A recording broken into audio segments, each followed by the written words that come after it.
The Cat in the Hat That's me. presents Dr. Seuss on the Loose.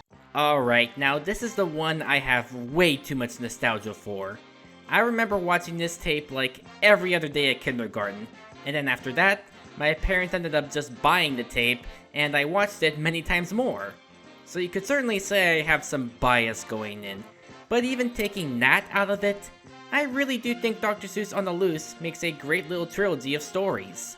So because of its structure, I think it makes the most sense to talk about each segment individually.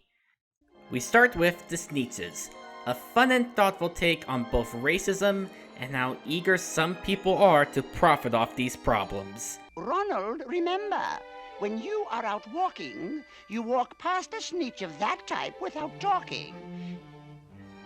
It takes up more than half the special's total runtime, but with all the songs and twists it takes, it totally warrants that in my opinion.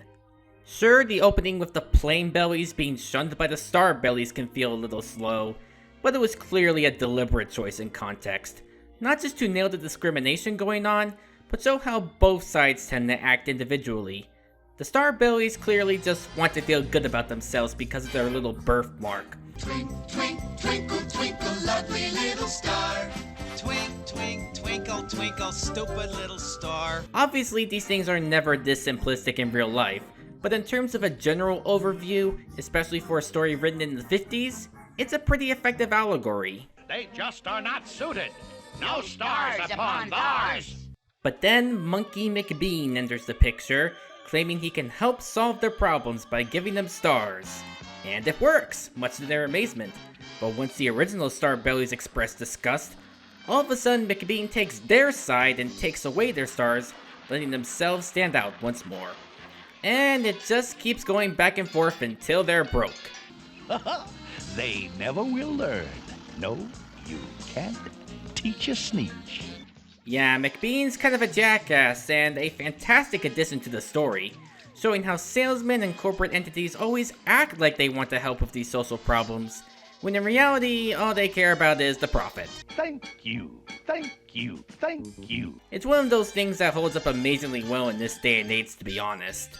Also, admit it, you want to take a ride in these machines. I don't care about the surgical implications, just let me on, damn it! Thank you. Hans Conried is back as narration, and he carries that same calming vibe from Horton, although he has more fun with some of the more colorful lines, which I think is a welcome change of pace. He's a joy to listen to every time he comes up. When the Starbelly children went out to play ball, could a plain belly get in the game? Not at all. Bob Holt does most of the actual character voices, and he does a particularly solid job as the fix-it-up chappie here. The songs here are, like Lorax, very plentiful and mostly used to forward the plot, but they never outstay their welcome. Sound off and let the welcome ring. So what do your star-spangled sing? It's just a really well-told story all around. And pooh, pooh, pooh to your belly star. Next up is the Zacks, a short but sweet tale about two stuck-in-their-own-ass travelers who decide they'd rather stand around forever than to provide even a shred of lenience to the other. It's only about 3 minutes total, but that's all it ever needed to be. Just a little arguing between the Zacks, then a montage of the environment changing around them conveys the message perfectly and beautifully. The contrast in the sound design as it switches between seasons really bring it home too.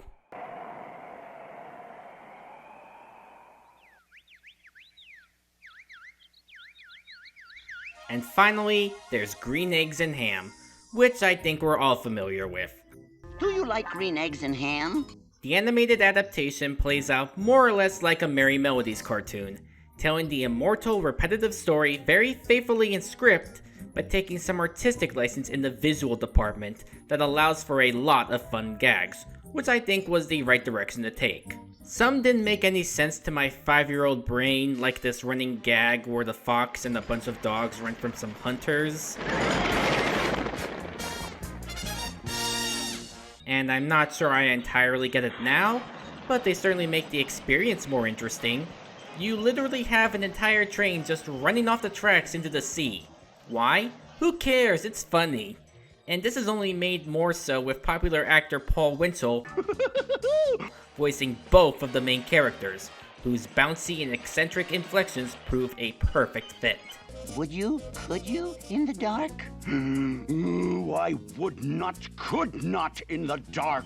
And with competent animation, Dean Elliott's fun soundtrack, and a very well-rounded voice cast, Dr. Seuss on the Loose is simply a fun time from start to finish, with some thoughtful messages and cartoon hijinks sprinkled in for good measure. That's all it really is, but it's all it sought out to be, and I think it did its job really well. Any fan of Dr. Seuss, I think, should give this a watch. I do so like green eggs and ham. Thank you, Sam I am.